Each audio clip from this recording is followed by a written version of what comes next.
أهلا بيكم في قناة اكتشف مصر. هتكلم النهاردة عن سر التحنيط. التحنيط عملية طبية معقدة اشتهر بها قدماء المصريين، وقدروا من خلالها الاحتفاظ بالجسد بعد الموت لآلاف السنين. عملية التحنيط ما زالت حتى اليوم محاطة بهالة من التساؤلات والغموض.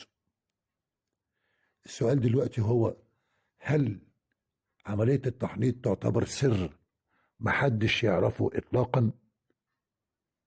والسؤال الثاني: ليه المصريين القدماء احتفظوا بالجسد بعد الموت؟ ازاي الفراعنة كانوا بيحنطوا الجثث؟ المعروف ان المصريين القدماء كانوا بيؤمنوا بوجود حياة بعد الموت، بمعنى ان الموت لا يعتبر نهاية حياة الإنسان. الموت هو مرحلة جديدة من مراحل الحياة، وعشان المصري القديم يرجع للحياة تاني بعد الموت لابد من الاحتفاظ بالجسد، فبدون الاحتفاظ بالجسد بعد الموت لن يكون هناك حياة أبدية. وعشان كده اتجه المصريين القدماء لعملية التحنيط علشان تتعرف الروح على الجسد بعد الموت ويرجع الإنسان إلى الحياة مرة أخرى. يقوم الكهنة وبعض المختصين بعملية التحنيط ونجحوا في كده نجاح منقطع النظير. هل عملية التحنيط دي كانت سر من أسرار المصريين القدماء؟ الإجابة على السؤال ده: عملية التحنيط ما كانتش سر أبدا، ومعروف بالنسبة لنا خطواتها. فعملية التحنيط محتاجين لما نعمل عملية التحنيط محتاجين الأدوات اللي لازم نستخدمها عشان تنجح هذه العملية.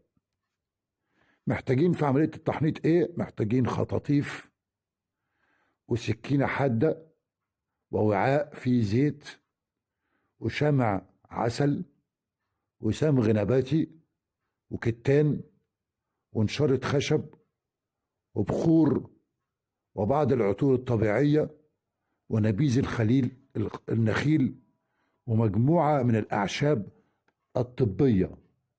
بالإضافة لكده محتاجين شوية أوعية مصنوعة من الحجر الجيري أو من حجر الألابستر. ولازم نجهز كمية كبيرة من الملح، ملح النطرون. ليه لازم نجهز كمية كبيرة من ملح النطرون؟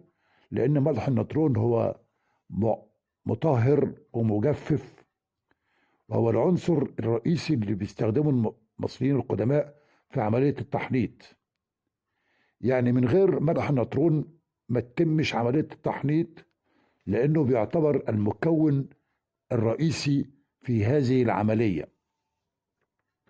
التحنيط معناه إننا بنمنع الخلايا من التحلل، وده بيحصل عن طريق مهاجمة البكتيريا وإنزيمات التحلل ببعض المواد اللي بتتغلب عليهم زي أملاح النطرون. ودلوقتي عشان أشرح خطوات التحنيط اللي قاموا بيها المصريين القدماء.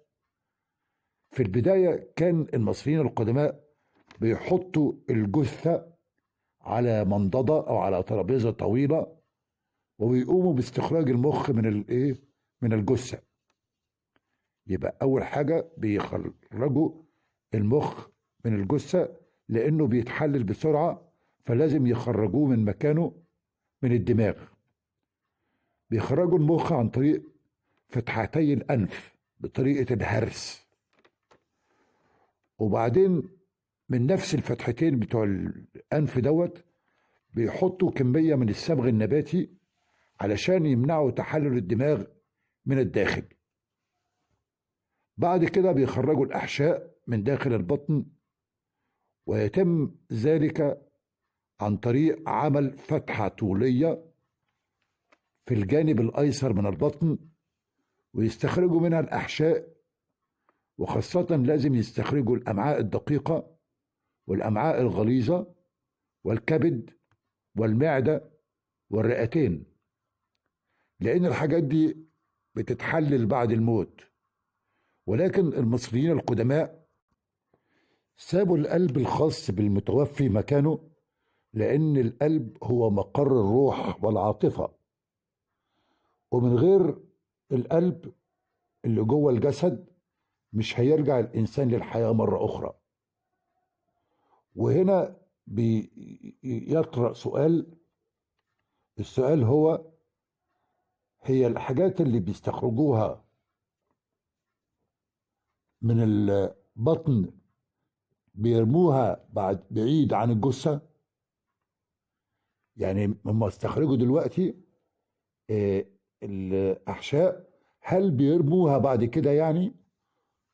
طبعا لا، كان بيتم وضع كل عضو من الأحشاء في آنية، تعرف هذه الأواني الأربعة باسم الأواني الكانوبية، وكانوا بيعتقدوا إن الأعضاء دي بترجع للجسم مرة تانية مع عودة الروح للجسد.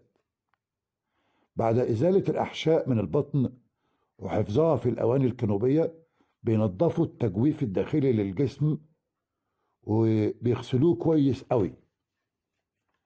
بيقوم المحنطون بعد كده بحشو تجويف البطن بأكياس وبلفائف من الكتان منقوعة بملح النطرون، وده عشان الملح بيقاوم البكتيريا ويقاوم الأنزيمات.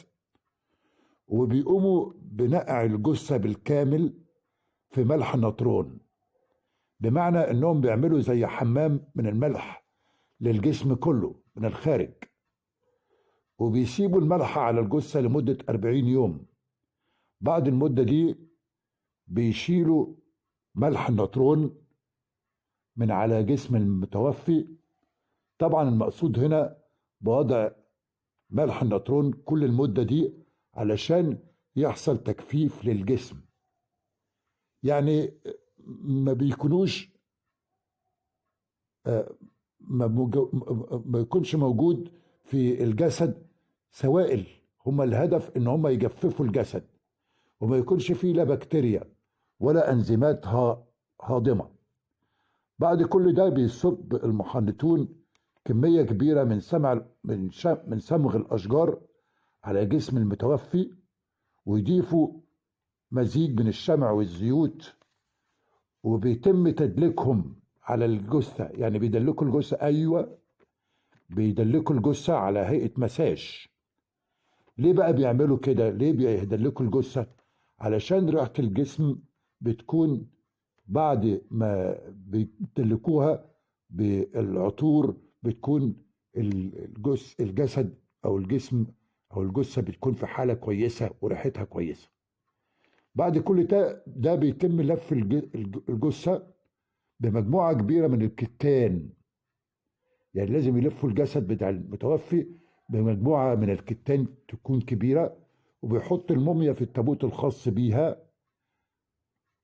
نسيت أقول لكم إنه لازم رئيس المحنطين يلبس على راسه قناع خاص بالإله أنوبيس، إله التحنيط والعالم السفلي حسب العقيدة بتاعتهم. قناع الأنوبيس يمثل حيوان ابن آوى الأسود اللون. طبعا بعد ما بيحطوا الموميا في التابوت أو التوابيت الخاصة بيها، بيحطوا في المقبرة بعض الأشياء اللي بيحتاجها الميت في العالم الآخر حسب اعتقادهم. زي بيحطوا مثلا في المقبرة مجوهرات وكنوز، وكمان بيحطوا الأثاث والملابس والأوعية الكانوبية الخاصة بالأشياء. كل اللي بيحتاجه الميت في العالم الآخر بيحطوه في المقبرة حسب العقيدة بتاعتهم. طبعا المصريين القدماء قاموا بعملية التحنيط على خير وجه، وكانت عملية التحنيط ديت أيام المصريين القدماء بتستغرق بالكامل 70 يوم. ده اللي أنا كنت عايز أحكيه النهاردة أتمنى إن يكون نال إعجابكم، وتشتركوا في القناة للي لسه مشتركش، وتعملوا لايك وتشيروا الفيديو ده عشان الكل يستفيد. فعلوا الجرس عشان يصلكم دايما كل جديد. شكرا ليكم، وإلى اللقاء في فيديوهات أخرى قادمة. كان معاكم محمد مصطفى. سلام.